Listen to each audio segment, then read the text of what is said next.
Over the last several months, we have been walking through the Ten Commandments, unpacking them so that we can better understand the law, so that we can in turn know how to live and better understand God and His character. This week we arrive at the final commandment, the 10th. It reads, "You shall not covet your neighbor's house, you shall not covet your neighbor's wife, or his male or female servant, his ox or donkey, or anything that belongs to your neighbor."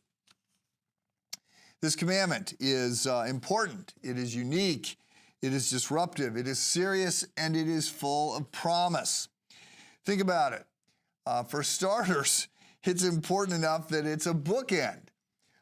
This is the 10th. You might think, well, wow, 10 Commandments, they started so high and lofty about our relationship with God, and now they're being bookended with this commandment to not want donkeys.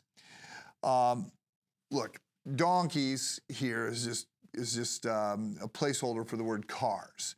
And so what we're being told is that we need to keep our desires in check. The 10th commandment is the first commandment all over again with a bit of a psychological twist to it. And the 10th commandment is all about saying God needs to be first. We're being told here that we should not want anything else so badly that if we don't have it, we're going to be miserable.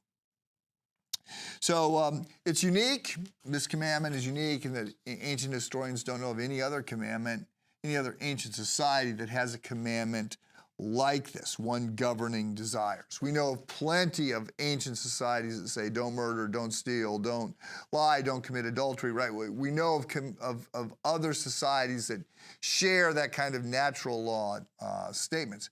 We don't know other ancient societies that say that we have to govern our heart. So it's disruptive in that sense, in that it commands us to be content. So let's not miss this. We are being commanded to be content.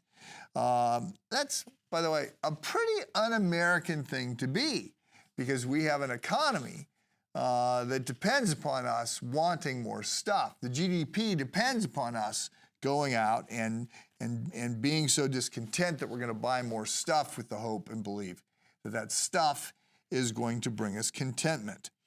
Didn't used to be that way. Like, it's really hard. It's hard to imagine how people would have responded or how people would respond if we could bring people from 150 years ago and drop them into the middle of this consumeristic society. All the ads, all the people trying to persuade our heart in the ways in which, you know, the consumer culture is trying to persuade our heart. So it's shocking to see how much things have changed. But let's just notice that God takes this commandment very seriously. We find coveting in lists of things that we think are very bad. Let me read to you out of Romans chapter 1, verse 28 and following. Paul writing, "So God gave them over to a depraved mind so that they do what ought not to be done. They have become filled with every kind of wickedness, evil, covetousness, and depravity. They're full of envy, murder, strife, deceit, and malice. They are gossips, slanderers, God-haters, insolent, arrogant, and boastful. They invent ways to do evil. They disobey their parents. They have no understanding, no fidelity, no love, no mercy."